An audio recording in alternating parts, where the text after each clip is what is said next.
Bonsoir à toutes et à tous et merci de rester fidèles au programme du soir. C'est nous votre bienvenue dans Regard croisé, le deuxième numéro de cette semaine. Encore 4 sujets à aborder avec nos invités. Nous parlerons d'abord du Gabon et de la Guinée équatoriale pour parler plus précisément des îlots disputés. La Cour internationale de justice tranche en faveur de Malabo. Notre deuxième sujet concerne le Mali. L'ONU exige l'annulation du décret suspendant les partis politiques. Troisième sujet, nous parlerons de la France et de l'Algérie. La brouille diplomatique se poursuit. Puis nous terminerons, bien évidemment, par le Togo. Jean-Pierre Fabre et Nathanaël Olympio, deux visions opposées de la contestation du pouvoir. Et pour en parler ce soir, 3 invités sur ce plateau. Avec moi, Germain Pouli. Vous êtes journaliste et directeur de publication de Togo Réveil. Bonsoir Germain et bienvenue. Bonsoir docteur, bonsoir à tous les téléspectateurs de Uniworld et merci pour l'invitation. Merci beaucoup à vous d'avoir répondu à notre invitation, Germain. C'est moi qui vous remercie encore une fois. À côté de vous, Donatien Awesso, vous êtes analyste politique et traducteur agréé. Bonsoir Donatien et bienvenue. Oui, bonsoir docteur, bonsoir à mes co-débatteurs, bonsoir à ceux qui nous suivent actuellement. Merci pour l'invitation. J'aimerais d'entrée de jeu snatcher l'occasion pour féliciter les FDS, nos forces de défense et de sécurité, et surtout le ministre Madjulba pour tout ce qu'ils font à l'endroit des populations et de ce pas fustiger un tout petit peu surtout les nouvelles recrues, les policiers qui sont dans la rue, qui en font du zèle à outrance, qui sursautent sur les usagers, causant parfois des accidents. Je pense que les officiers leur donnent quand même de belles formations. Il ne faudrait pas qu'ils sapent les efforts que le haut fournit.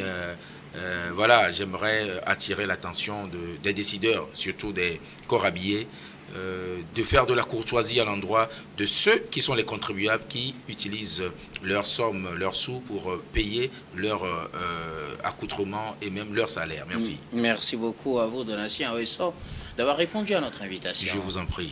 Notre troisième invité ce soir, Horus Donkovi. Vous êtes un activiste panafricain.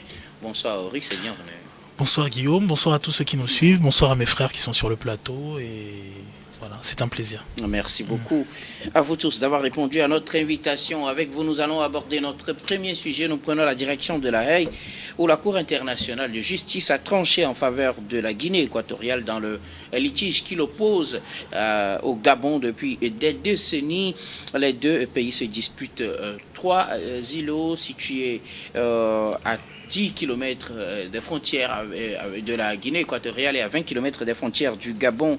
Il s'agit de Mbagné, l'île de Mbagné, des îlots Cocotier et Konga. Ce lundi, la Cour internationale de justice a tranché en faveur de la Guinée équatoriale. Donc ces îlots appartiendraient donc à la Cour internationale plutôt à la Guinée équatoriale. Selon cette décision de la CIJ, ces îlots faisaient l'objet d'un accord entre l'Espagne et la France en 1900. Et donc avec l'indépendance de la Guinée équatoriale en 1968, ces îlots ont été rétrocédés à la Guinée équatoriale, mais le Gabon arguait depuis quelques années qu'à la suite d'un nouvel accord signé en 1974 qu'ils appellent la Convention de Bata, la France aurait donc acquis la propriété de ces îlots, donc ce qui reviendrait au Gabon. Les deux pays avaient convenu de demander une médiation ou une décision de la CIJ. Elle vient de se prononcer et elle fait droit donc à la Guinée équatoriale. Nous en parlons avec nos invités. Je commence par vous, Germain Pouli. Il a fallu plusieurs années pour finalement arriver à une décision. La CIJ s'est prononcée. Ces îlots appartiendraient donc à la Guinée équatoriale, mais depuis quelques années, le Gabon administre ces îlots. Il va falloir maintenant trouver une solution pour les rétrocéder à la Guinée équatoriale. Oui, il faut vraiment trouver une solution, surtout que les deux pays se sont entendus pour régler ce différend territorial à l'amiable, même s'ils ont saisi la Cour internationale de la justice, c'était beaucoup plus pour se prononcer sur la légalité des actes que les uns et les autres détenaient sur ces 3 îles-là. Il y a donc cette convention de Bata dont vous parliez qui a été brandie par le Gabon pour dire que voilà, c'est le document qui atteste que ces îles appartiennent au Gabon. Et alors on sait qu'à l'origine, ces deux pays ont été colonisés par l'Espagne et la France. La France ayant donc ça se colonisé le Gabon, la Guinée équatoriale par l'Espagne, et donc au moment des indépendances, l'Espagne qui a transmis donc les documents officiels de ces îles-là donc à la Guinée équatoriale, avec donc une souveraineté qui est reconnue, et alors que le Gabon donc se prévalait de ce document qui en réalité reste une photocopie, parce que jusque-là on n'a pas pu trouver le document original. Et donc c'est une copie, et finalement la Cour décide que cette copie-là n'est pas assez authentique et qu'elle ne pourrait pas donc donner un droit de souveraineté du Gabon sur ces îles-là. Et donc ça fait longtemps que ces deux pays-là se tiraillent. Et la Guinée équatoriale, quand vous écoutez les autorités, ils vous disent qu'ils étaient surpris parce que le Gabon a fait sortir ce document-là un peu plus tard dans la discussion, et donc ils doutaient de l'authenticité de ce document. Donc voilà que sur la légalité de ces documents, la Cour a tranché. Reste que, dans le fait, le Gabon, comme vous l'avez dit, occupe déjà ces îles-là depuis longtemps. Et aujourd'hui, il faut trouver une solution à l'amiable à partir du moment où la Cour a reconnu que le document dont se prévalait le Gabon n'était pas suffisamment authentique, donc pour lui donner ce droit-là sur ces îles-là. Et il va maintenant s'agir de trouver une solution politique, une solution à l'amiable sur laquelle justement les deux pays aussi s'étaient entendus.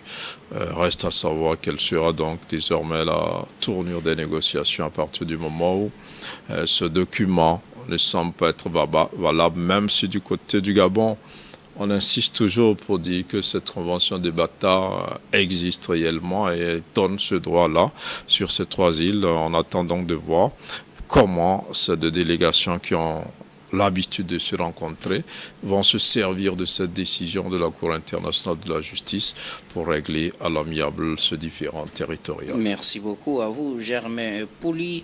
Alors, Donatien ressort deux pays frontaliers qui se disputent ces îles. Il faut rappeler que ce n'est pas de très grande superficie. Le plus grand fait environ 30 hectares. Mais le problème se trouve ailleurs. Ce n'est pas une question de superficie, mais de richesse. C'est au en niveau dessous, du sous-sol et aussi et des eaux, ce qui oppose maintenant la Guinée équatoriale au Gabon. Quand j'ai pris la cartographie et que j'ai vu, nous allons constater nous tous que ces îles sont plus proches de la Guinée équatoriale que du Gabon. Il y a 10 000 kilomètres quelque part et puis 20 000 quelque part. Moi, ici, je m'offusque de ce que le Gabon sorte des documents en photocopie pour se prévaloir d'être propriétaire de ces îlots. Et d'abord, étant en train de les exploiter depuis. Donnons un peu maintenant de la force à nos institutions, surtout supranationales, qui rendent des décisions. Si le Gabon fait dans la démocratie véritablement, je pense que le Gabon se doit de respecter la décision sortie par la Cour internationale de justice de La Haye qui s'est prononcée sur ce cas. Et ce qui se trame, c'est l'or noir. C'est l'or noir le plus, qui est dans le sous-sol. Le pétrole, c'est ça qui pousse le Gabon à vouloir s'accaparer ce qui était depuis la propriété de l'Espagne, rétrocédé à la Guinée équatoriale depuis les moments de colonisation. Et même si le Gabon se prévaut actuellement d'un accord qui se serait passé, qu'on appelle la convention de Mbata, je pense que il se doit de véritablement prouver cela. Et c'est dans l'incapacité de cette preuve-là que la photocopie est sortie et que la Cour déboute le Gabon. Et moi, j'en suis fier parce que je ne suis pas sûr que le Gabon soit véritablement le propriétaire, on va le dire, parce que la terre n'appartient à personne. On est tous des locataires, on va tous partir et c'est dans cette même terre qu'on va nous enterrer. Donc, les animaux sont tenus par les cornes et les hommes, les humains sont tenus par la parole. Ils se doivent de se parler entre eux. Faute de quoi, ces deux pays qui sont frontaliers vont peut-être se rentrer dedans et c'est ce que nous ne souhaitons pas. Si nous voyons, ils sont tellement contigus, c'est des pays frères et ça ne peut pas être l'or noir qui va être le soubresaut qui va réveiller des vieux démons peut-être du passé, on ne sait jamais, entre ces deux pays. Il faut qu'ils s'entendent et que la décision de la Cour soit respectée. Si cela ne va pas être respecté, la solution politique suggérée par Germain doit être mise sur la table. Maintenant, comment arriveront-ils à s'accorder quand on sait qu'on fait droit à la Guinée équatoriale qui, depuis un moment, n'a plus vraiment d'autorité administrative sur ces îlots et qu'on déboute le Gabon qui, plutôt, dans la réalité, est le pays qui administre ces îlots. Comment va-t-on parvenir à une solution? On va les chasser? Si on ne peut pas arracher déjà, je pense que le Gabon est en train de vouloir jouer au gros poids sur la Guinée. Quand nous voyons le Gabon qui est à quelque chose de 267 000 et quelques kilomètres carrés, avec la Guinée équatoriale qui est dans les 28 000 et quelques kilomètres carrés, je pense que les deux pourront quand même s'entendre. Une chose est toujours divisable. C'est trois choses qui sont un peu difficiles à diviser. Une chose est toujours divisable. Donc, ils peuvent s'entendre. Ce sont de grands garçons. Et ils savent... Vous envisagez une solution de partage? Une solution de partage, si ça ne doit pas aller à l'affrontement, parce que il s'agit de l'argent, il s'agit du pouvoir. Quand il s'agit de l'or noir, c'est de l'argent. C'est avec ça que plusieurs pays respirent. Donc, je voudrais qu'ils s'accordent sur une solution politique qui irait vers le partage. Merci beaucoup à vous, Donatien Aweso-Russe. Donc, oui, que dire? La Cour internationale de justice a donné sa décision. Ces îlots appartiennent plutôt à la Guinée équatoriale, mais c'est le Gabon qui, dans la réalité, les administre actuellement. Alors, je pense qu'il faut restituer le contexte. Nos frontières sont coloniales. Ça commence par quelque chose d'aussi simple que ça. Nos frontières, elles sont coloniales. Et donc, lors de nos indépendances, c'est l'État colonial qui rétrocède le territoire aux autorités autochtones. Et donc, lors des rétrocessions, les États coloniaux ont fait l'état des lieux des réalités territoriales de leur ancienne colonie. Maintenant, la particularité entre le Gabon et la Guinée équatoriale, c'est qu'ils n'ont pas eu leur indépendance à la même période. Le Gabon l'a eu en 60, la Guinée équatoriale l'a eu beaucoup plus tard, en 68. Et la Guinée équatoriale a la particularité d'avoir eu une actualité politique assez mouvementée. Et donc, les premières négociations qu'il y a eu avec Malabo, avec les autorités équato-guinéennes, mettons, ne sont pas considérées par les administrations qui ont suivi, parce que en Guinée équatoriale, il y a eu un coup d'État.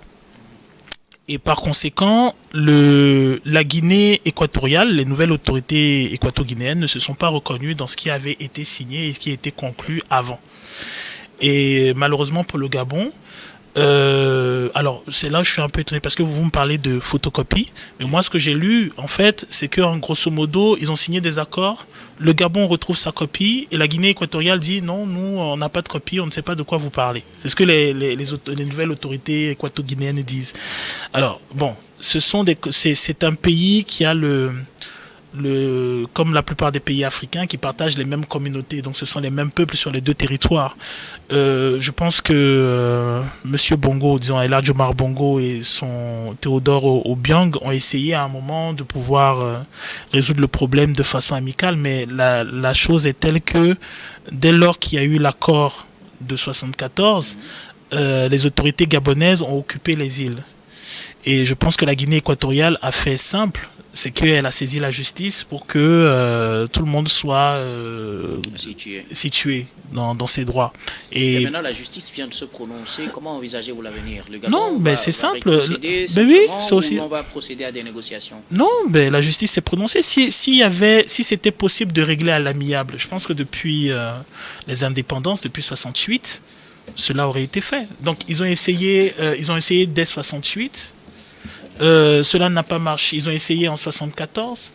de 1974 à maintenant, on est pratiquement dans une quarantaine d'années, c'est que ça n'a pas marché.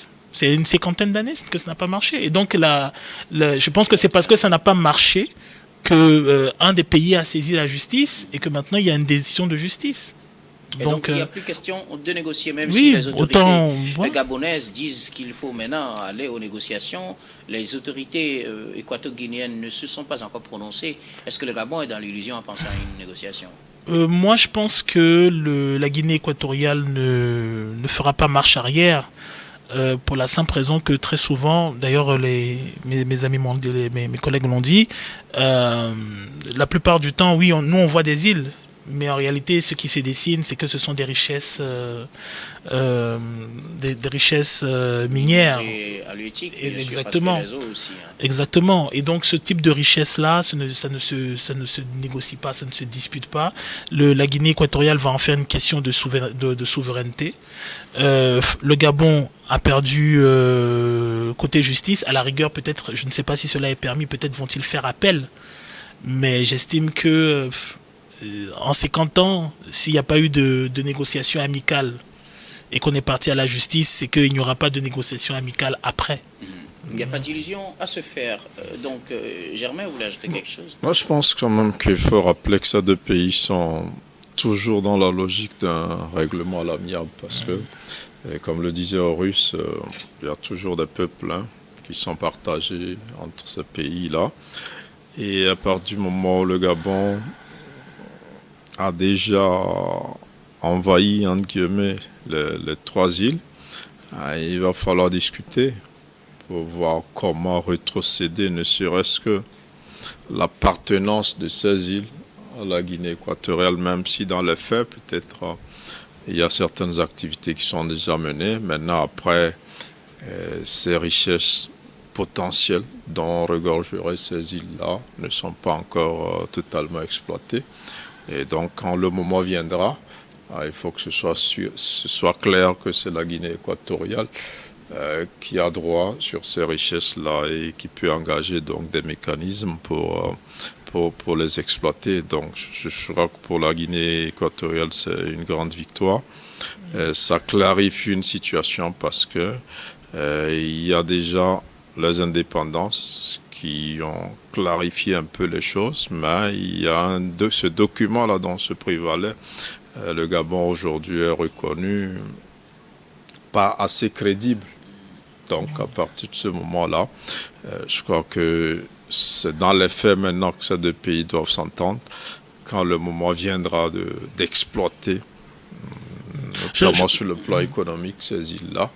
Et que la situation doit être suffisamment clarifiée. Donc je pense qu'ils vont poursuivre les négociations. En tout cas, le Gabon est disposé, surtout qu'il a déjà une emprise sur ce territoire, même s'il doit dégager. Il faut que ça se fasse à l'amiable et selon certaines conditions, d'où la nécessité que ces deux pays-là dialoguent. Mais il faut déjà saluer qu'on n'a pas assisté à des coups de feu, à des bagarres entre ces deux pays-là. Et depuis, ils ont mis en tout cas beaucoup plus l'accent sur le pourparler. C'est à saluer, à mon avis. Merci beaucoup à vous tous pour vos contributions. Nous allons marquer la première pause, puis on reviendra tout à l'heure pour la suite de cette émission.